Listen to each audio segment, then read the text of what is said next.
তো এই পণ্ডিত বলতেছে বাবা এই প্রতি বছর আবার মা বাবার নামে ভোগ দিতে হবে কেন আর বৈষ্ণব সেবা দিতে হবে কেন? মা বাবা তোমার শ্রাদ্ধ করলে উদ্ধার হয়ে গেছে, তো ও করলে কি হবে? ও করবো কেন? এই পণ্ডিত আমার জিজ্ঞাসা করে, মানে ফাঁকা পাইলে লোকের ভিতরে আমার মারে না, কিন্তু যখন ফাঁকা ঘরে পায় তখন আমার মারে। মার মানে লাঠিতে মারে না, ওই কথার মার মাঝে মাঝেই মারে দেয়। আমি আবার কায়দা আছে, আমি আবার ফাঁকা ঘরে কিছু বলি নেই, আপনাদের মাঝে এসে বলি যাতে আমার কিছু না বলতে পারে, কারণ পণ্ডিত মানুষ তো। কতজনের মা বাবা মরিয়ে গেছে, কোটিপতি হয়েছে, এই নাম যজ্ঞের সাদা সাবার গেলেও আমাদের সনাতন ধর্মের কি উজু হাত কয়টা গো? আরে বাংলা বলেন দুটো, তারপরে আর একটা, এই বর্তমান আর একটা গজাইছে উজু হাত। নাম যজ্ঞের কালেকশনে গেলেও কয় আমার বাবা মারা গেছে তো 1 বছরের মধ্যে সাদা দেওয়া যাবে না, মানে না দেওয়ার উজু হাত দেবে না তাই। কিন্তু আদতে শাস্ত্রে এমন কোন নির্দেশনা নাই। তথাপি এই উজুহাত, সনাতন ধর্মের মানুষ উজুহাত দিতে দিতে নিজের অস্তিত্বকেই হারাতে বসেছে, নিজের অস্তিত্বকেই হারাতে বসেছে।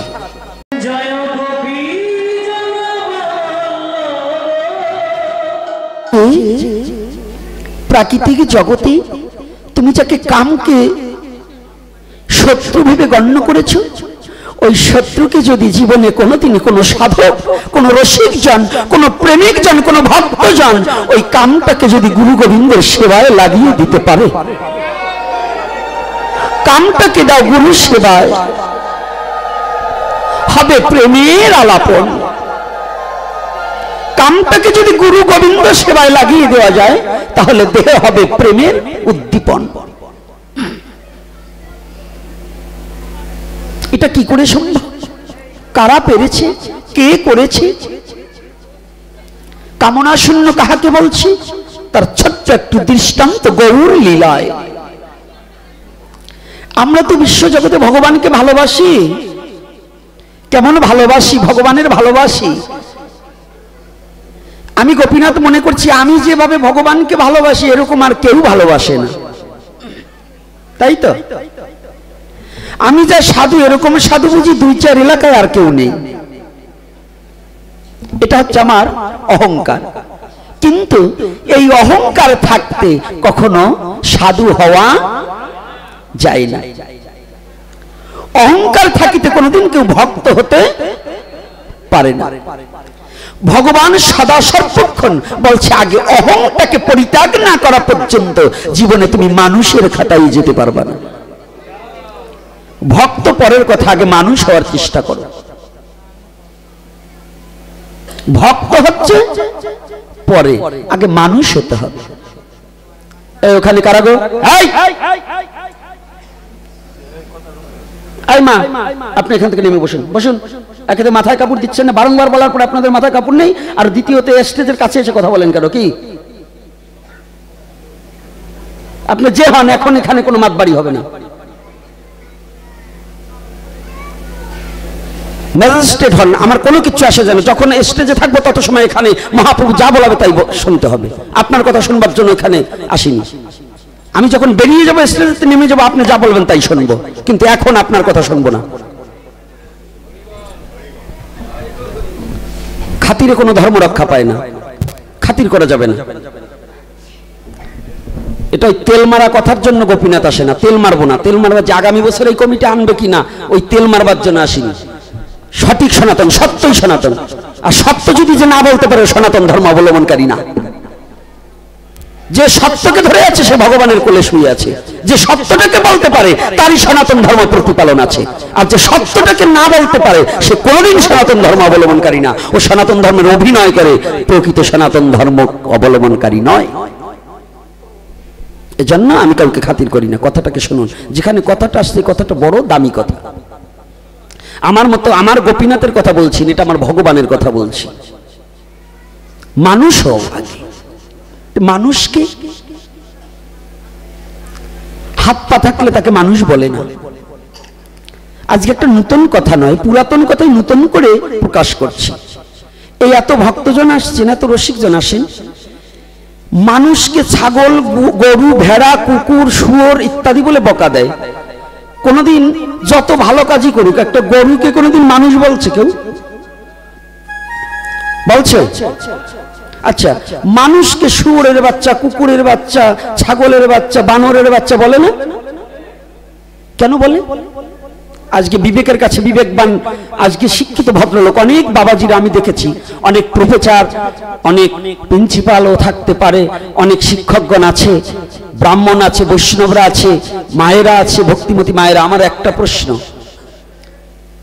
মানুষকে জানোয়ারের সাথে তুলনা করলেন, বাঘের সাথে, কুকুরের সাথে তুলনা করলেন, বিড়ালের সাথে, বানরের সাথে তুলনা করলেন, কিন্তু একটা গরু এত ভালো কাজ করে তাকে কোনোদিন মানুষ বলা হয় না, কিন্তু মানুষকে কেন পশুর সাথে তুলনা করা হয়? এর কারণ কি? একটিবার নিজেরা জীবনে ভেবে দেখুন তো। ধর্ম যত করেন, ধর্মের ছালা পিঠে বেঁধে হাঁটলেও যতদিন পর্যন্ত এই তত্ত্ব অবগত না হতে পারবেন ততদিন আপনি ধার্মিক হতে পারবেন না।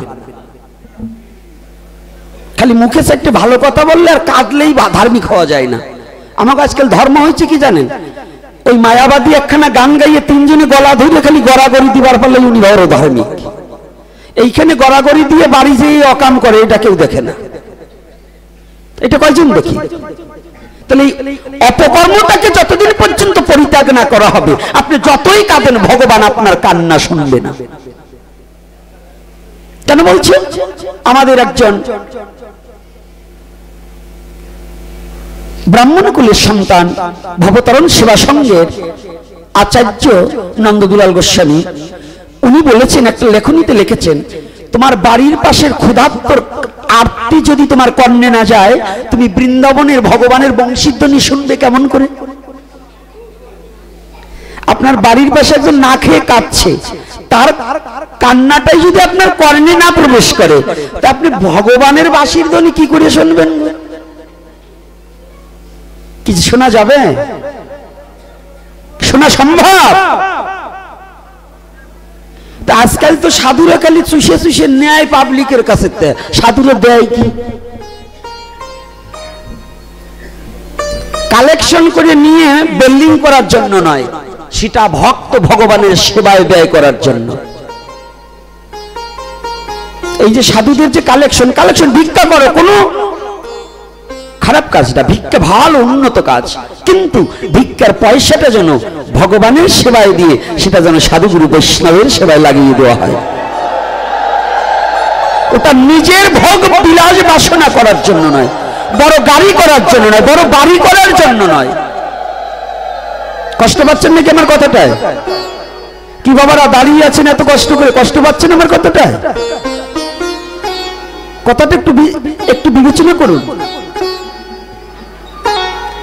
এই মায়েদের মধ্যে ভেজাল বাদে বেশি। এই মা বসো, পরে এসে আগে বসতে চাইলে হবে না, যদি পরে আসি দেখো পিছনে বসবা। পরে এসে আগে ঢুকবার যায়, আর ওই খিস ঢুকবার গেলে একটু ওরা টেসাটেসি করে আর কথা বলে, ওই খিস ঢুকানো যাবে না। কথা বলবে না, মা বসে পড়ো, মা বসে পড়ো, কথাটাকে শোনো। তাহলে মানুষকে পশুর সাথে তুলনা দিচ্ছে কেন? মানুষের আত্মচৈতন্য বোধ জ্ঞান নাই, ওর স্বভাবটা পশুর মতো হয়ে গেছে, তাই দেহটা মানুষের মতো, আচরণটা পশুর মতো, তাই মানুষকে পশুর সাথে তুলনা করা হয়। আর এই ভাগবতীয় কথা কি, শ্রীমদ্ ভগবত গীতার কথা কি, সাধুর মুখে ভগবানের কথা কি, এটা শ্রবণ করিতে করিতে ওই পশুত্ব স্বভাব দূরীভূত হয়ে গিয়ে শুদ্ধ চৈতন্য জ্ঞানের উদয় হয়, মানুষ হওয়া যায়। এই কারণে ভাগবতীয় কথা রসামৃত রস আস্বাদন করিতে হয়। হরিকথায় কি হয়? পশুত্ব স্বভাব দূরীভূত হয়ে যায়। পশুর স্বভাবটাকে দূরীভূত করতে চাও, হৃদয় দুয়ার খুলে সাধুগুরু বৈষ্ণবের চরণে মাথাটাকে নত করে একবার কৃপা ভিক্ষা মাগিয়া লও, কৃপা ভিক্ষা মাগিয়া লও। তার অবস্থাটা কি? জড় জাগতিক সমস্ত কিছু পরিত্যাগ করে অনন্য চিন্তা পরিত্যাজ্য, সমস্ত চিন্তাকে পরিত্যাগ করে একমাত্র যিনি ভগবানের শ্রীপাদ পদ্মে আত্মসমর্পিত চিত্ত করিয়াছে,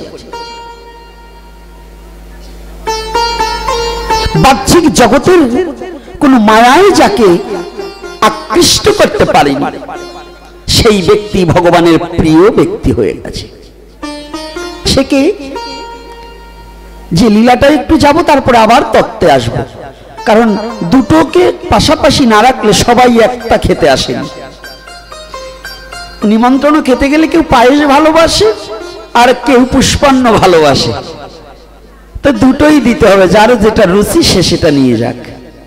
তো লীলা কথাও বলতে হবে, আবার তত্ত্ব কথাও বলতে হবে। শুধু তত্ত্ব বললে যারা লীলারস আস্বাদন করবার আসছে তাদের অন্তরে ব্যথা লাগবে, আবার শুধু লীলা বললে যারা তত্ত্ব নিতে আসছে তাদের অন্তরে আঘাত লাগবে। এজন্য দুটোকে পাশাপাশি রেখে একটু কথা বলল। সমাজ সম্বন্ধে পরে বলবো। একদা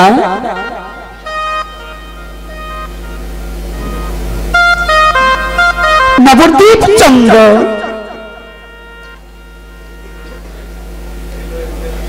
সচিষিত গৌরী হরি হরিনাম সংকীর্তন করিতে করিতে শ্রীবাসঙ্গনে এসে উপনীত হয়েছে।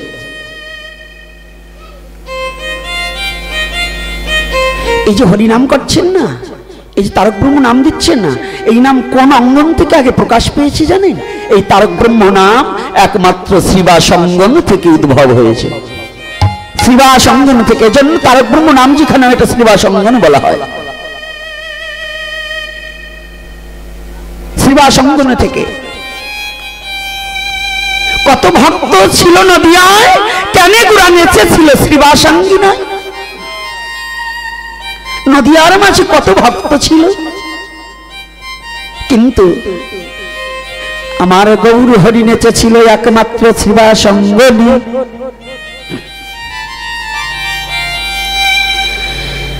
শ্রীবাসের আঙ্গিনায় আমার গৌর হরি নৃত্য করেছিল,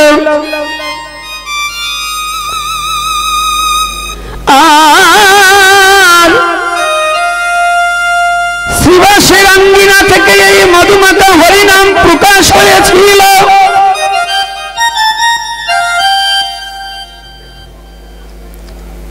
যখনই প্রকাশ হয়েছিল, একদিন মহাপ্রভু ভক্তগণ সঙ্গে নিয়ে শ্রীবাসের অঙ্গনের সম্মুখে এসে ডাকছে, শ্রীবাস, শ্রীবাস। ভিতর বাড়ি থেকে শ্রীবাস যখনই মহাপ্রভুর কণ্ঠের ধ্বনি শ্রবণ করতে পেরেই পাগলের মতো ছুটে এসেছে, পাগলের মতো ছুটে এসেছে।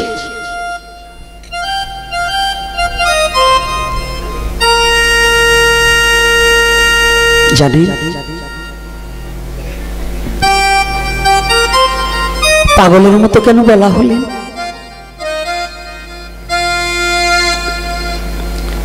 এমন একজন ভক্তকে পাগলের সাথে তুলনা দেওয়া হলো। পাগল বলতে আমরা কি বুঝি গো? পথে ঘাটে শুয়ে বেড়ায়, তাই তো? শ্রীবাস আমার সেই পাগল নয়। শ্রীবাস পাগল, কিন্তু সেই পথের পাগল নয়। সেই পথের পাগল যে পথে গেলে আমার গৌরের চরণ পাওয়া যায়।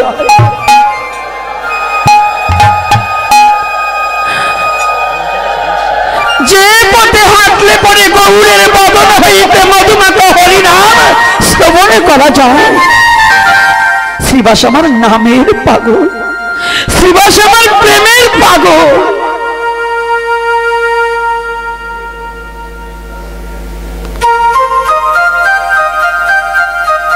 শ্রীবাস ছুটে এসেছে, দেখতে পায় মহাপ্রভু ভক্তগণ নিয়ে সম্মুখে উদয় হয়েছে। সুপ্রভাত বেলায়, সুপ্রভাতে শ্রীবাস অষ্টাঙ্গে প্রণাম করেছে, অষ্টাঙ্গে প্রণাম করেছে, প্রভুর দুখানার যুগল চরণে জড়িয়ে ধরেছে, জড়িয়ে ধরে বলছে, প্রভু তোমার এত বড় করুণা, মেঘনা চাইতে জল, তোমার এত বড় দয়া প্রভু। শ্রীবাস আজকে না তোমার বাড়িতে মহোৎসব হবে, মহোৎসব হবে, যাও শ্রীবাস। শ্রীবাসের আনন্দে ধরছে না, বা বাবা প্রভু যাকে যুগী পায় না যোগ সাধনে, ব্রহ্মা পায় না ব্রহ্মজ্ঞানী, সেই গৌর হরি আপন ইচ্ছায় আমার আঙিনায় এসেছে। আমার চেয়ে আর ভাগ্যবান জগতে কেবল আছে, কে আছে আমার চেয়ে এমন ভাগ্যবান? সবার ভাগ্যে তো ঘটে না, জানে এই মহোৎসব, হরি কথা, সংকীর্তন, এটা সবার ভাগ্যে ঘটে না। কেন ঘটে না? ঈশ্বরের কৃপালেশ হয়তো যাহারে, সেই সে ঈশ্বর তত্ত্ব বুঝিবারে পারে। ভগবানের কৃপা যার প্রতি বর্ষিত না হয়, সে কোনোদিন এই তত্ত্ব অবগত হতে পারে না।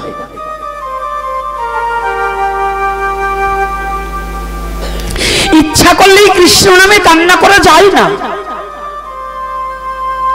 এই তারক ব্রহ্ম নাম না, আপনি বসে থাকবেন, ইচ্ছা করবেন কাঁদবেন, একটু কাঁদতে পারবেন না। এমন কোন ব্যক্তি আছে তাকে আঘাত করলে দুপুরটা চোখের জল পড়ে না। আমার একটা ছেলে একদিন আমাকে প্রশ্ন করছে, বাবা জানেন নামকে আমার খুব ভালো লাগে, আমি নাম শুনতে যাই, কিন্তু নাম শুনে কোনোদিন আমি একটু দুপুরটা চোখের জল ফেলতে পারি না। আমি চেষ্টা করি, আসেন। আমার মনে সেদিনের কথাটা মনে পড়ে গেল। মহাপ্রভু বললেন, এমন মধুর কৃষ্ণ নামে না বয় নয়নের ধারা, না হয় হৃদয়ে প্রেমের অঙ্কুর, জানিয়ে রাখিবে তব দেহে পাপ আশ্রয় প্রচুর। মধুমুখে কৃষ্ণ নামে সবাই কাঁদতে পারে না, কতজনকে আঘাত করা হয়, সে কাঁদতে পারে না। আর ভক্ত যে এই নামের মধ্যে এমন মধু সৃষ্টি করা আছে, এই নামের মধ্যে এমন মধু আছে। নজরুল বললেন, যার নাম শুনে হৃদয়ে এত প্রেম জাগে, চোখে আমি এত জল, সেহরি কেমন বল তোরা, সেহরি কেমন বল।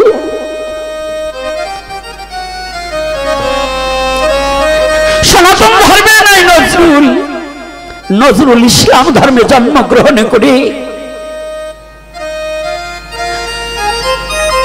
নজরুল ইসলাম ধর্মে জন্মগ্রহণ করে নজরুল বুঝলেন এই মধুমাখা কৃষ্ণ নামের মধ্যে কত প্রেম, কত আনন্দ, কত ভালোবাসা।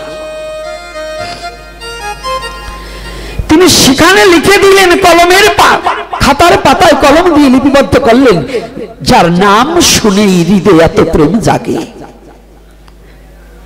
চোখে আমি এত জল, শেহরি কেমন বল রে তোরা, আমার শেহরি কেমন বল।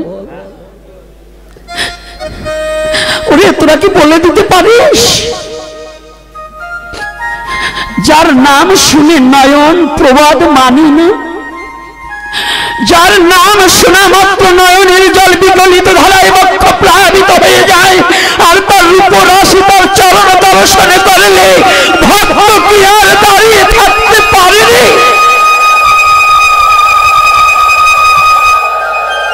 পারে না। নামে মধু আছে, নামে জাদু আছে, নামে প্রেম আছে, ভালোবাসা আছে। তাহলে বুঝবে কি? বুঝিবে রসিক শেখর, না বুঝিবে মূঢ়। নামে যে এত আনন্দ আছে, এত প্রেম আছে, এটা বুঝিবে রসিক ও শেখর, না বুঝিবে মূঢ়। যারা মূর্খ, যারা অবিবেকী, যারা অজ্ঞানী, তারা হরি নামের রস কোনোদিন আস্বাদন করতে পারে না। গবরে পোকা যেমন মধু আস্বাদন করতে পারে না, ভক্তিবিহীন জীবী কখনো হরি নাম থেকে আনন্দ পেতে পারে না। গোবর চিনেন তো? গরুতে পায়খানা করলে যে গোবর হয়, ওর মধ্যে পোকা জন্ম হয়। ওই পোকার মৌমাছি কিন্তু এক নয়। তো মানুষের মধ্যে মানুষ সবাই হরি নামে আনন্দ পেতে পারে না। কি করে পাবে? কি করে হবে গো? ওই গুবরা পকুয়ের মতো যদি নিজের স্বভাব হয়, সে কি ফুলের মধু আস্বাদন করতে পারে? পারে না। মৌমাছির মতো যদি কোনো ভক্ত মৌমাছি হয়, ফুলের মধ্য থেকে মধু আস্বাদন করিয়ে পরিতৃপ্তি করে সেবা করে জীবন ধন্য হয়ে যায়। তো তদ্রূপ ভক্ত যারা নামের মধ্য দিয়ে ভগবানের রূপ দর্শন করে, তারা নয়নের জলে বক্ষ প্লাবিত করে। আর অভক্ত যারা দূরে বসে কিটকিট করে হাসে। হাসে না? হাসে কিনা বলুন? আমাদের মধ্যে খালি অহিন্দু না, এই হিন্দুদের মধ্যেও কিছু কিছু অবিবেকী দুরাচার আছে। ওরা এখানে কোলাকুলি দিচ্ছে না, ওরা বাইরে বসে হাসে, কয় আহা হা অমুক রে দৈরে কোলাকুলি দিছে, দেখতো। তুই বুঝবি কি রে বাবা? তুই এটা বুঝবি না। অবিবাহিত মেয়ের কাছে যেমন একটা সন্তান প্রসবের কেমন যন্ত্রণা, এটা জিজ্ঞাসা করলে সে যেমন বলতে পারে না, ভজনবিহীন ব্যক্তি নামের মধু কোনোদিন আস্বাদন করতে জানে না। ভজনবিহীন ব্যক্তি কখনো নামের মধু, হরিকথার প্রেম আস্বাদন করতে পারে কি? রাধে রাধে। কষ্ট হচ্ছে নাকি? হ্যাঁ, আলোচনা করবো না সমস্যা হচ্ছে? এখন তো বলছেন সমস্যা না, একটু পরেই তো সমস্যা। আমরা কথা বললেই দোষ। এখন বর্তমান প্রচারকদের এমন একটা জ্বালা হয়েছে, বিষের বোতল সাথে করে ঘোরা উচিত। আপনাকে জ্বালা এনে বিষ খাই মরা উচিত প্রচারক। কারণ যা বলবো তাই দোষ। কথা বুঝেই শুনুক আর না বুঝেই শুনুক, আমরা যা বলবো চাই তাই দোষ। ওই পাঠকে এ নিন্দা করছে, ওই পাঠক এ নিন্দা করছে, মানে যা বলবো তাই গাড়ে যাইয়ে পড়ে। কারণ করবা তুমি অপকর্ম, বললেই দোষ। ওরে কপাল রে আমাদের, কেন যে ভগবান এই কলির যুগে প্রচারক করে পাঠাইছিল, এটা খুব একটা দোষের বিষয়। জানি না এই দোষে জন্মে আর কাটাইতে পারবো না, কারণ এটা জন্ম দোষ। এ দোষ আর কাটবে না। যদি আবার কোনোদিন গৌরহরি পাঠায়, সেই জন্মে এসে আপনাকে ভালো ভালো কথা বলবো, এই জন্মে শুধু বকাবকি করেই যাব। তো এইবার বুঝেন কথাটা, গাছের তো পড়ে গেল জনপা সাপ, যার যেই জায়গায় ব্যথা তার সেই জায়গায় হাত। আমি কথা বলার বলি যাই, যার যে জায়গায় লাগবে সে বুঝবে যে আমার এই বলতেছে। তো এইবার শুনুন, শ্রীবাস কি বলছে, তোমার বাড়িতে আজ বৈষ্ণব সেবা হবে। আনন্দে ধরছে না। সবার কি আনন্দ হয় বৈষ্ণব দেখলে? কি বৈষ্ণবের সেবায় কি সবার আনন্দ হয়? হয় না, মিথ্যা কথা, সবার হয় না। কতজনের মা বাবা মরিয়ে গেছে, কোটিপতি হয়েছে, এই নাম যজ্ঞের সাদা সাবার গেলেও আমাদের সনাতন ধর্মের কি উজু হাত কয়টা গো? আরে বাংলা বলেন দুটো, তারপরে আর একটা, এই বর্তমান আর একটা গজাইছে উজুহাত। নাম যজ্ঞের কালেকশনে গেলেও কয় আমার বাবা মারা গেছে, তো 1 বছরের মধ্যে সাদা দেওয়া যাবে না, মানে না দেওয়ার উজুহাত। দেবে না তাই, কিন্তু আদত শাস্ত্রে এমন কোন নির্দেশনা নাই। তথাপি এই উজুহাতটা সনাতন ধর্মের মানুষ উজুহাত দিতে দিতে নিজের অস্তিত্বকেই হারাতে বসেছে। নিজের অস্তিত্বকেই হারাতে বসেছে। কি হারাতে বসেছে? নিজেকে হারাতে বসেছে। তো কতজনের মা বাবা মারা গেছে, ওই শ্রাদ্ধ কার্যটাই করেছে বাৎসরিক ভাবে, যে প্রতি বছর পুত্র হিসেবে পিতামাতার আত্মার শান্তির কামনায়ার্থে এখন বলবেন পিতা তোমার মুক্তি পেয়ে গেছে, উদ্ধার হয়ে গেছে, তাহলে কেন বৈষ্ণব সেবা দিতে হবে? আমার এই পণ্ডিত একদিন আমারে বলে, এই পণ্ডিত, এই আমার ডান পাশে যে পণ্ডিত, মানে আজকাল ওই সার্টিফিকেট কাব্যতীর্থ পাশ করলে যে ওনাকে যে কি মুসরা মুসরি বাইরিয়ে যায়, ওনারা যে কি বোঝে আর আমরা আর কিছুই বুঝি না। এই মা কথা বলো না, বসো। তুমি আবার এতগুলো পুরুষ ছেলের ভিতরে একটা মেয়ে ছেলে ঢোকো কেন? এক পাশে মেয়েদের ভিতর যাও।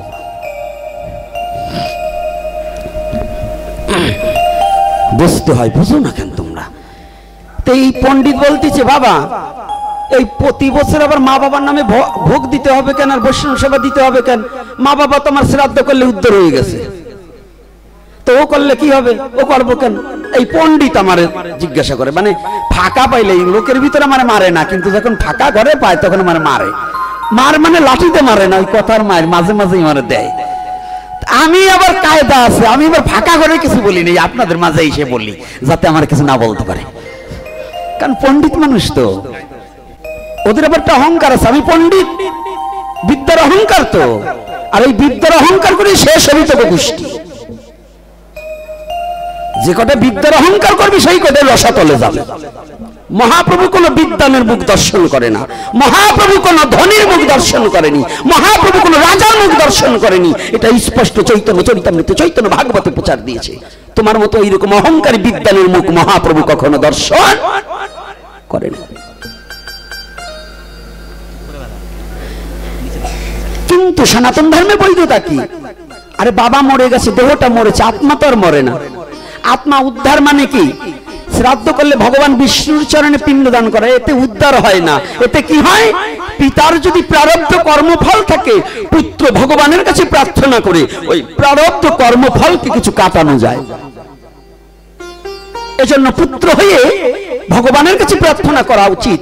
আমার পিতার আত্মার তোর কোনো মৃত্যু নেই, ওই আত্মাটা যেখানে যে অবস্থায় থাকুক সেজন্য একটু সুখে থাকে, সেজন্য গোবিন্দ নাম করতে পারে, সেজন্য গোবিন্দ প্রসাদ অমৃত অন্ন গ্রহণ করতে পারে। এই জন্য সন্তানদের প্রতি বৎসর পিতামাতার উদ্দেশ্যে কিছু সাধুগুরু ভগবানের ভোগ লাগিয়ে সাধুগুরু বৈষ্ণবের সেবা দিতে হয়। কিন্তু অনেক কোটিপতি আছে করে না, অনেক পুত্র আছে ছেলের জন্মদিনে কত লাখ টাকা খরচ করে, নিজের বিবাহ বার্ষিকীতে কত টাকা খরচ করে, কিন্তু মা বাবা মরিয়ে গেছে তাদের কথা স্মরণ করে না। এরকম কুলাঙ্গার আছে কিনা সমাজে? আছে না? কথা বলে না কি? আপনারা কি ওই দলের নাকি? তা কথা বলেন না কে? কথা না বললে তো বুঝি ওই দলের লোক আপনারাও, আর কথা বললে বুঝি যে না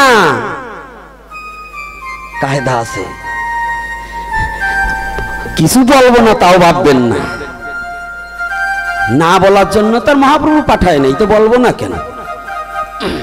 তো এইবার যখনই বলেছে বৈষ্ণব সেবা, শ্রীবাস আনন্দে আত্মহারা হয়ে গেছে। ভিতর বাড়িতে দৌড়িয়ে গিয়ে বলছে মালিনী, শ্রীবাসের স্ত্রীর নাম হচ্ছে মালিনী। ও মালিনী, হ্যাঁ ঠাকুর আজকে আমাদের পরম আনন্দ, দেখো তারে কে এসেছে, তুমি একটিবার তাকিয়ে দেখো, নদিয়ার চাঁদ এসে উদয় হয়েছে।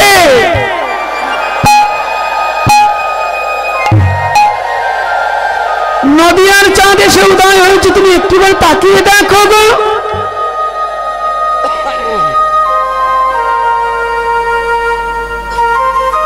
স্ত্রী তো সবাই হতে পারে না, স্ত্রী হওয়া যায় কিন্তু সহধর্মিনী অর্ধঙ্গিনী সবাই হতে পারে না। বউ আর স্ত্রী ভালো কাজ নষ্ট করার মিস্ত্রি। কোনটা? বউ আর স্ত্রী, এই দুটো হলো ভালো কাজ নষ্ট করার মিস্ত্রি। মারা আবার রাগ করলেন নাকি? আপনাকে বলিনি, আপনারা খুব ভালো, কিন্তু ওই রকম যারা কেমন জানেন, এই বৌমা লাগতে কয়টা, বৌমা লাগতে কি কি লাগে? বয়ও করে বউ, মায়া করে মা। তো এই বয়ের রস্যই ওই যে উপরের উড়ানি কাটি দিলে কি হয়? হ্যাঁ না, উপরের উড়ানিটা কেটে দিলে কি হয়? বয়কারে বউ, মায়াকারে মা, তাই না? বোমা, তাহলে বোমা বাস্ট হইলে কি প্রাণ নাশ হয় না? তো এই সংসারে বৌমার উড়ানি কাটা বৌমা যদি কোনো সংসারে এটা থাকে, ও সংসার শেষ, বাস তৈলেই শেষ। যদি বলেন কেন, ছেলে পুত্র পরিজন নিয়ে ভালোই ছিলেন, যখন ছেলেকে বিয়ে করাইলেন ওই বোমার মতো বৌমা যদি ঘরে আসে 3 মাস সংসার টেকে না। কি করতে রাগ করছেন নাকি? কি তাই না? ওই বুড়ো কটায় মাথা চুলে, জুয়ান কটায় কয় তা না, মানে আমরাও তো ওই দলে ভর্তি। যেমন দিবা তেমন পাবা। আজকে তোমরা বৌমা হয়েছে, তোমরা একদিন শাশুড়ি হবা, তো এখন যেমন করবা তখন তেমন পাবা। প্রারব্ধ কর্মফল কোনোদিন দূর হবে না, হবে না। তো ভাগবতীয় কথার মধ্য দিয়ে লীলাকে স্মরণ করবো, আর কিছু কিছু দেব, এটা বুঝবেন। কারণ এই কথাগুলো বললে এতগুলো মায়েদের মধ্যে, এতগুলো বাবাদের মধ্যে যদি 5টাও যদি জ্ঞান ফিরে আসে, যদি শুদ্ধ সাত্বিক ভক্ত হয়, তাতেই জীবন ধন্য হবে, হবে না? এতগুলো কথার মধ্যে একজনের কি কানে যাবে না যে আমি কি করছি এটাকে পরিবর্তন করার দরকার? সহধর্মিনী কাকে বলছে? যিনি ধর্মের সহায় করে দেন। অর্ধঙ্গিনী কাকে বলছে? যিনি ভজন করিতে করিতে স্বামী স্ত্রী একাত্মা হয়ে যান। এত সহজ নয়। সংসার জীবনে ভজন আছে, বড় কঠিন ভজন। প্রতিটা মা বাবা জেনে নেবেন, সংসার জীবনে শ্রীবাসের মতো সংসার করো। গৌর হরিকে তোমার ডাকতে হবে না, গৌর হরি তোমার অঙ্গনে আপনি যাইবে। ভগবানকে ভজন করতে হয় না, ভগবান আপনি ঘরে চলে যায়। আজকে শ্রীবাস গৌর হরিকে ডাকছে না, গৌর হরি নিজেই শ্রীবাসের অঙ্গনে গিয়ে উপনীত হয়েছে। যখন উপনীত হয়েছে, মালিনী দেবী গৌর হরিকে দর্শন করা মাত্র ভূমিতে পড়ে দণ্ডবোধ করেছে। গৌর হরি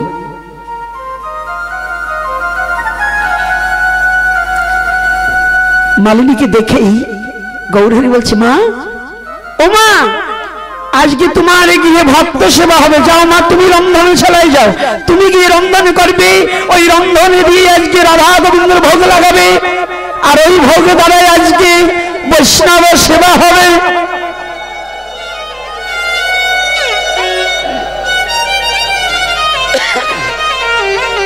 শ্রীবাস দৌড়ি এসে বলছে, প্রভু,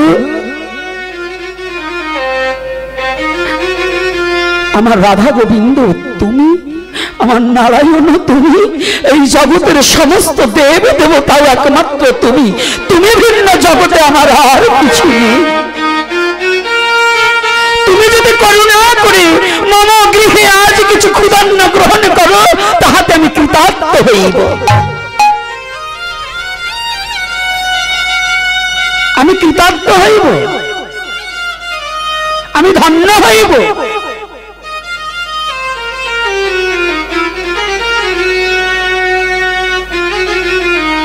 ভগবানের সেবা দেওয়া তো সহজ নয়, জানো বাবা, ও মা, জেনে রাখুন,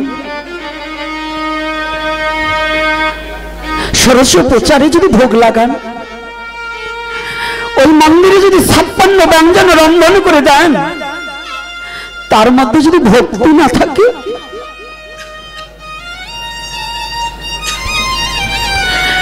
এ বিশ্ব জগতে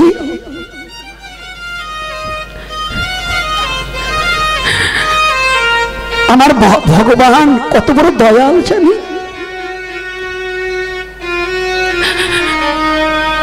ভগবান ভক্তের হাতে প্রসাদ পাওয়ার জন্য আকণ্ঠ পুড়িয়ে থাকে।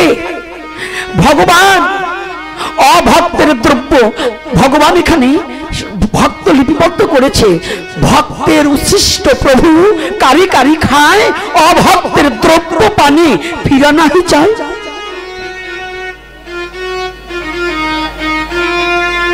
ভক্তের উচ্ছিষ্ট মহাপ্রভু কারি কারি খায়। কে বলছে অমক রাতে অমক খাবে না, অমক রাতে অমক খাবে না? কে বলছে গো? জানো, আমার দয়াল ভগবান জাত পাত দেখে না, বর্ণভেদ দেখে না। যদি হৃদয়ে মাঝে শুদ্ধ প্রেম ভক্তি থাকে, মনের দুয়ারে যদি উজাড় করে খুলে দিয়ে যদি ডাকে, যার হৃদয় খোলা, ওই হৃদয় খোলা ভক্তের দুয়ারে গিয়ে ভগবান নিজে কেড়ে কেড়ে ভক্তের উচ্ছিষ্ট ভগবান গ্রহণ করে। ভক্তের উচ্ছিষ্ট ভগবান গ্রহণ করেনি।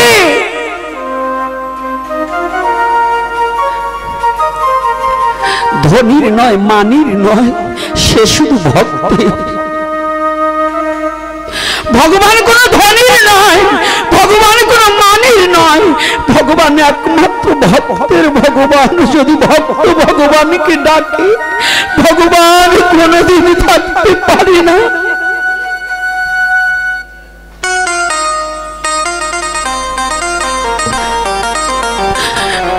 ভগবান কোনদিন ভক্ত ছাড়া থাকিতে পারে না।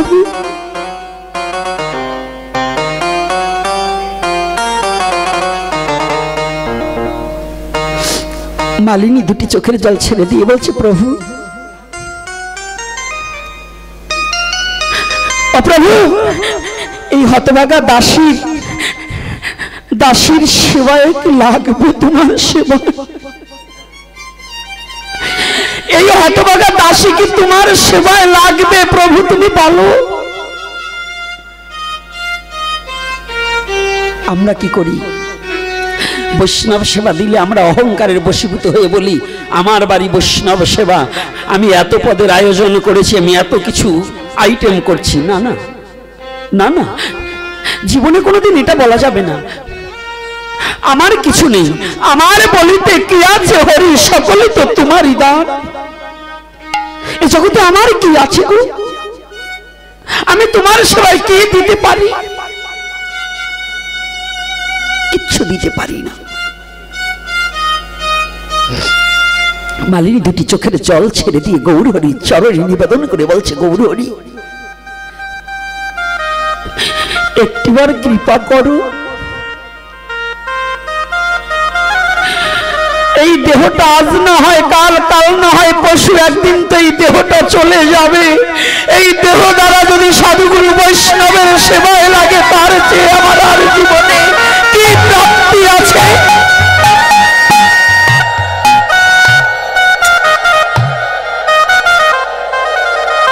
কি আছে?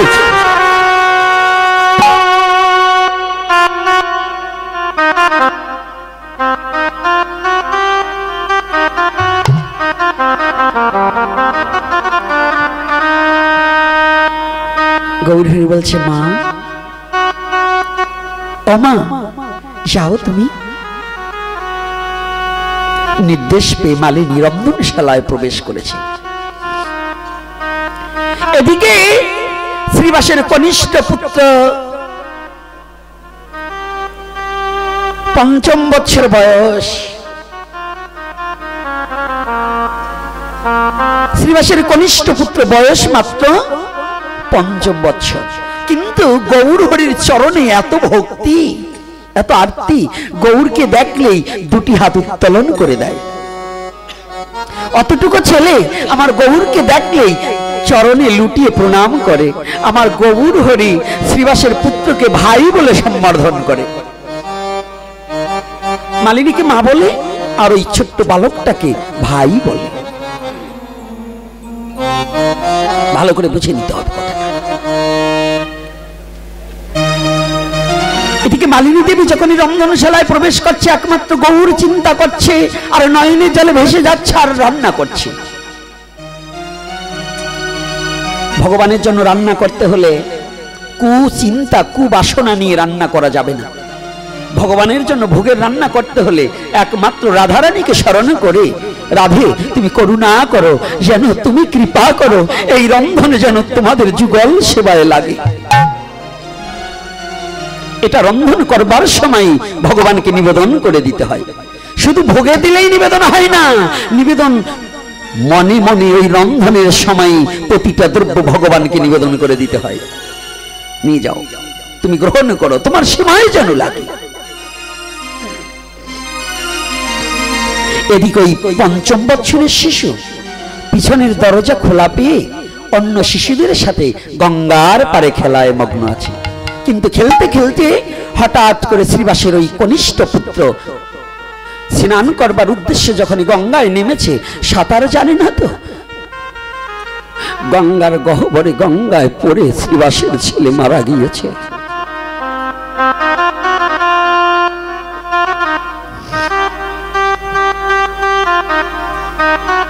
ভালো করে জেনে নিন শ্রীবাসের ভক্তিটা কোথায়, শ্রীবাসের কথাটা আজকে কেন লীলাটা বলছি, একটু ভালো করে বুঝতে চেষ্টা করবেন। আমরা তো একটু বিপদ ঘটলেই আমরা বলি এই নাম করব না, এই ভগবানকে আর ভালোবাসবো না, এগুলো করে কি হবে, আমার এত বড় বিপদ ঘটলো কেন। আর আজকে শুনুন, যারা ভগবানকে ভালোবাসে তাদের কথাটাকে অনুসরণ করে কোনটাকে আমরা সকাম আর নিষ্কাম ভাববো, এই কথাটাই এখান থেকে আমাদের একটু জানবার এবং বুঝবার বিষয় রয়ে গেল। জলে পড়ে মারা গেছে ওই নদিয়ার এক রমণী। ঠিক দুপুরের সময় যখনই জল আনতে গঙ্গার ঘাটে গিয়েছে, হঠাৎ করে দেখতে পায় কার যেন কপাল পুড়ে গেছে। ওই পঞ্চম বৎসরের শিশু মরে ভেসে উঠেছে, নদীর স্রোতে গঙ্গার স্রোতে ভেসে যায়।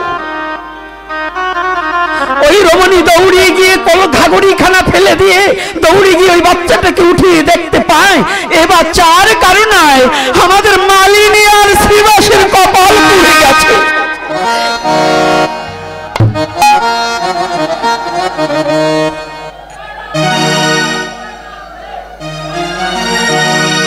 মালিনী আর শ্রীবাসের কপাল পুড়ে গেছে।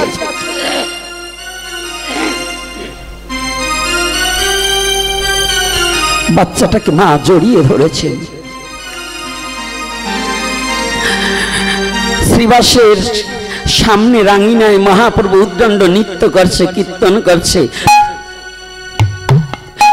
গৌরীদাস পণ্ডিত প্রভুর হস্ত ধরে ধরে নৃত্য করছে। পিছন বাড়ি দিয়ে মৃত্যু পুত্রকে কোলে নিয়ে ওই মা দৌড়ি গিয়ে বলছে মালিনী, আরে ও মালিনী, আরে তোর যে কপাল পুড়ে গেছে, তোর হরি ভোলা পাখি যে তোর চিরতরে বিদায় নিয়ে চলে গেছে। মালিনী ডাক শুনে দৌড়ি গিয়েছে, কে কে গো? ও মালিনী, তাকিয়ে দেখ।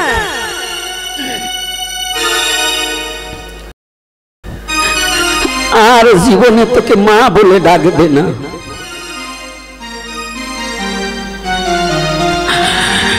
আর কোনদিন তোর অঙ্গনে হরি বলে নাচবে না। তোর যে তুতা পাখিটা ছিল না, হরি বলা পাখিটা, সে পাখিটা চলে গেছে।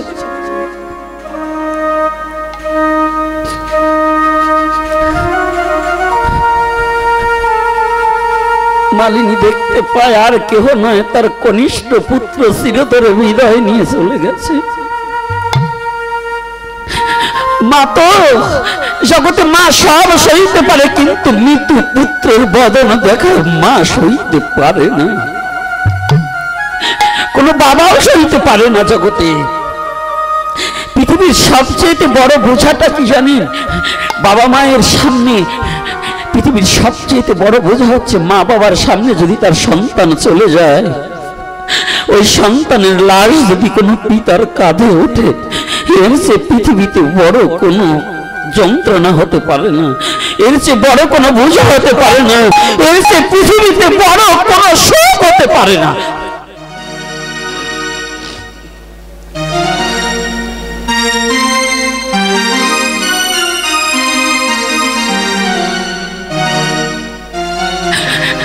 মালিনী কনিষ্ঠ পুত্রটাকে জড়িয়ে ধরে বলছে, বাবা তুই আজ আমার এমন একটা দিনে চলে গেলি যে আমাকে সমস্ত গৌর হরির সেবা থেকে বঞ্চিত করে দিলি।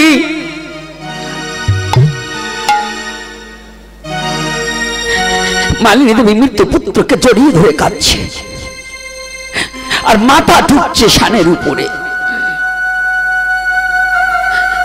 মৃত পুত্রকে বক্ষে জড়িয়ে ধরে কাঁদছে আর মাথা টুকাচ্ছে, চিৎকার করছে।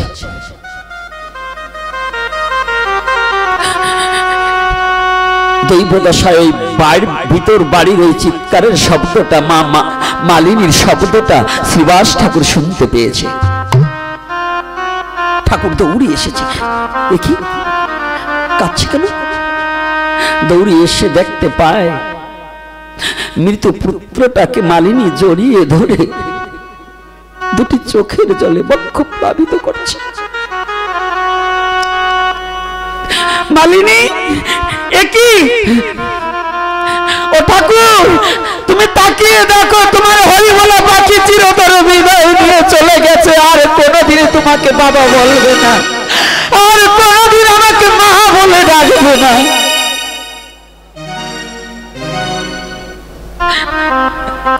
ঠাকুর, আমি নিশিপু ওরে প্রভাতে হলে আমি কারো বাড়ি যাব রে, এ নিশিপু ভাতে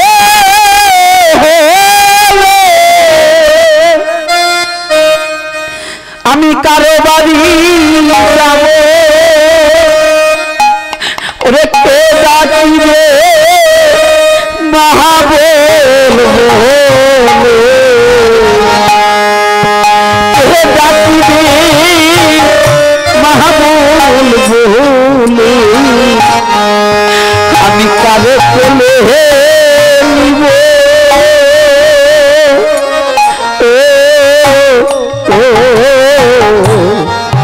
কারো কোলে নিব। জগতে আমি কারে, ও ঠাকুর আমি আর কারে কোলে নেব? আর কে আমাকে মা বলে ডাকবে? তাকিয়ে দেখো। শ্রীবাস ঠাকুর মালিনী দেবীর মুখে কাপড় দিয়ে চেপে ধরলে। কথাটা ভালো করে বুঝে নি। মালিনী, তুমি আর একটিবার কেঁদো না, তুমি আবার কাঁদছো, তুমি চিৎকার করছো। মালিনী বলছে আমি কাঁদবো না। ও ঠাকুর, তুমি পুরুষ মানুষ, তুমি জানবে কি, তুমি বুঝবে না। ওই সন্তানটাকে 10 মাস 10 দিন আমার গর্ভে ধারণ করে রেখেছি, আমি জানি সন্তানের কত যন্ত্রণা।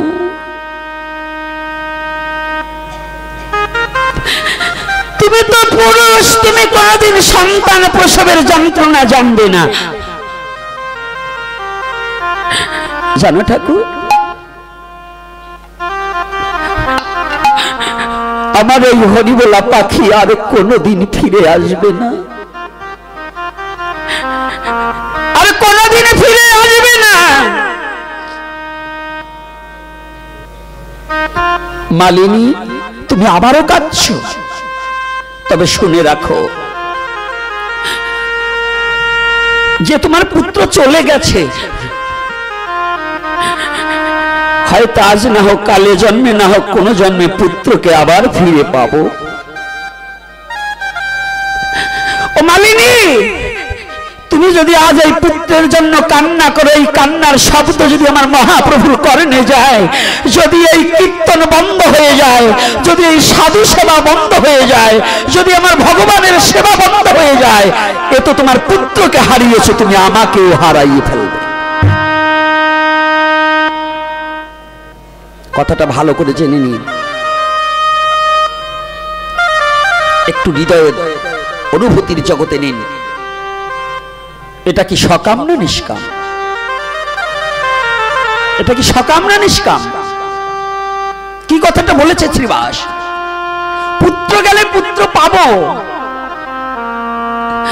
কিন্তু যদি মনুষ্য জীবন থেকে যদি গোবিন্দ ভজন একবার হারিয়ে যায়, তাহলে এই গোবিন্দ ভজন আর কোথায় গেলে পাবো? এই জন্মে যে আমার আর গোবিন্দ ভজন হবে না।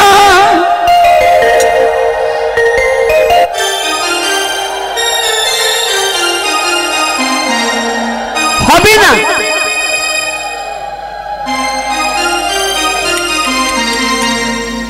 এজন্য যখন যে যে অবস্থায় আছে গোবিন্দ সেবা কখনো বন্ধ করা যাবে না। গোবিন্দ সেবা বন্ধ করা যাবে না। গোবিন্দ সেবা কোনো প্রকারেই বন্ধ করা যাবে না। শ্রীবাজ বলছে, আজ জানো তোমার ছেলে যেমন হারিয়ে গেছে না গঙ্গায়, তুমি যদি আমার গৌর সেবা বিঘাতে ঘটাও, আমিও গলায় কলসি নিয়ে ওই গঙ্গার জলে ঝাঁপিয়ে পড়ে প্রাণ বিসর্জন করব। এত ভক্ত আমরা, এত ভক্ত পারবো? কয়জন পারবো বলুন? পারবো না। কোটিতে না মিলিল গুটি, গুটি মানে একজন, 1 কোটি লোকের মধ্যে একজন এমন শুদ্ধ কৃষ্ণ ভক্ত পাওয়া বড় দুর্লভ।